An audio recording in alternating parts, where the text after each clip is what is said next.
Just now আমি বাড়ি ফিরে আবার বেরিয়ে পড়েছি জাস্ট 1 ঘন্টার মধ্যে।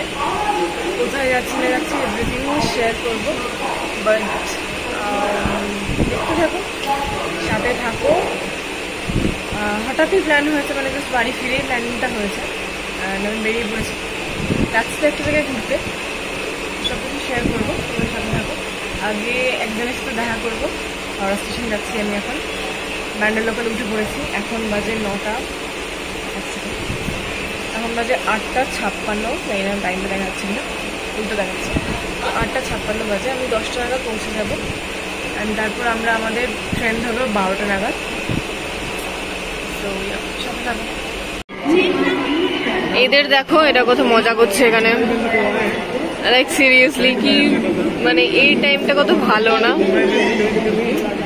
আর হ্যাঁ, আমি যার জন্য ওয়েট করছিলাম সেও এসে গেছে, এই যে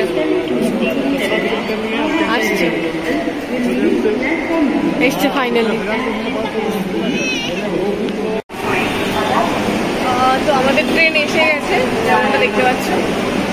এখনো যে সাথে যাবে সে জানেই না যে মানে আমরা আদৌ কোথায় যাচ্ছি, তাকে আগে জিজ্ঞেস করে নিই যে কোথায় যাচ্ছি। তো কোথায় যাচ্ছি আমি তো জানি না ঠিক কোথায় যাচ্ছি, ওই এখানে নিয়ে যাবো, সেখানে যাবো, কোথায় নিয়ে যাবো দেখি, দেখা যাক। তো ট্রেনটা দেখে আশা করি টিকিটও পাই, ওই জন্যই বুঝতে পারিনি যে কোথায় যাচ্ছি। বাট এই জায়গাটা যাওয়ার জন্য আমরা অনেকদিন ধরে প্ল্যানিং করছিলাম, ও হয়তো ভুলে গেছে, বিকজ এত প্ল্যানিং করি আমরা, কোন জায়গায় প্ল্যানিং কবে হচ্ছে সেটা আমরা নিজেরও বুঝতে পারি না। আর এটা হঠাৎ করেই প্ল্যান হওয়া, মানে জাস্ট আমরা দুজনে অফিস থেকে বাড়ি ফিরেছি, আর আমি হঠাৎ প্ল্যান করে ওকে পাঠালাম যে আজকে কোথাও যাবোই। তো হঠাৎ সব টিকিট বুক করলাম আর ওকে ইনফর্ম করলাম যে চলে আয় রেডি হয়ে, আমিও ব্যান্ডেল থেকে আসছি। তো এবার দেখা যাক যে কোন ট্রেনে ওকে নিয়ে যাচ্ছি, কোথায় নিয়ে যাচ্ছি, সেটা পরের পার্টে আমি দেখাবো।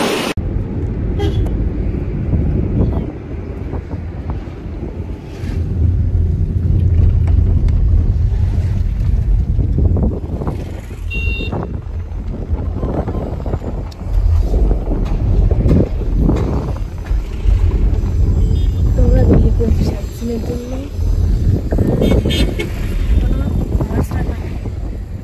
আর যাচ্ছি ঘুরতে। যা যা সাইট সিন দেখবো তোমাদের সাথেও শেয়ার করবো।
হাই, সো আমার ব্যাকে দেখতে পাচ্ছ একটা সুইসাইড পয়েন্ট।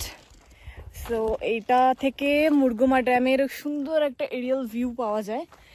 রাস্তাটা ভীষণই খারাপ, উঠতে তো অবস্থা খারাপ হয়ে গেছে। এখন নামছি, ফটোশ্যুট সব করলাম, রিলস বানালাম, ডান্সও করেছি এরম জায়গাতে। সো এর জন্য কিন্তু সাবস্ক্রাইব করা দরকার তোমাদের।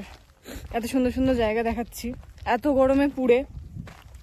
আর ইনস্টাগ্রামে ফলো করতে কিন্তু ভুলো না, amrita_smile_, এটাই আমার ইনস্টা আইডি। সো আমাকেও ফলো করো অ্যান্ড তন্ময়কেও অবভিয়াসলি ফলো করো ভালো কিছু রিলস দেখার জন্য অফকোর্স। সো আমরা এখন যাচ্ছি, রাস্তাটা দেখাচ্ছি।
তো আমার পেছনে ওয়েদারটা দেখতেই পাচ্ছ কত সুন্দর লাগছে।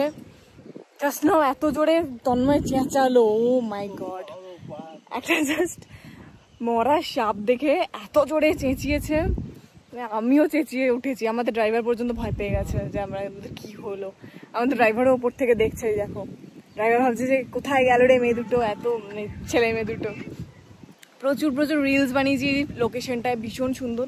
এই লোকেশনটা না এক্স্যাক্টলি কোপাই নদীর মতন ফিল দিচ্ছে আমার কাছে, যেহেতু আমি কোপাই নদীতে 1 বছর আগে গেছিলাম। তো এক্স্যাক্টলি সেম লাগছে, জানি না তোমরা যারা গেছো তারাও বুঝতে পারবে। আর পেছনে সমানে বিদ্যুৎ চমকাচ্ছে, ওয়েদারটা ফুল চেঞ্জ হয়ে গেছে। সকালে হচ্ছে এত গরম ছিল, কষ্টে আমরা এখনই দেখতে পাচ্ছ ফেসের কি অবস্থা হয়েছে, এক্সস্টেড হয়ে গেছে। বাট এখন দেখো জাস্ট চিল্ড ওয়েদার। আমরা তো গিয়ে ফ্রেশ হয়ে বেরোবো আবার হাঁটতে, আমাদের প্রত্যেকটা জায়গাতে সেম রুটিন থাকে। কি সুন্দর ঠান্ডা হাওয়া দিচ্ছে, দারুণ জাস্ট। তো আমরা গিয়ে তো আবার ঘুরতে বেরিয়ে পড়বো এই বৃষ্টিতেই, একটা ওয়াক করতে। আমাদের খুব ভালো লাগছে এখন, এই ওয়েদারটাই চাইতাম, সকাল থেকে এই ওয়েদারটাই চাইছিলাম ফাইনালি। তো চলো, এখানে একটা মন্দির আছে সেটা দেখাই।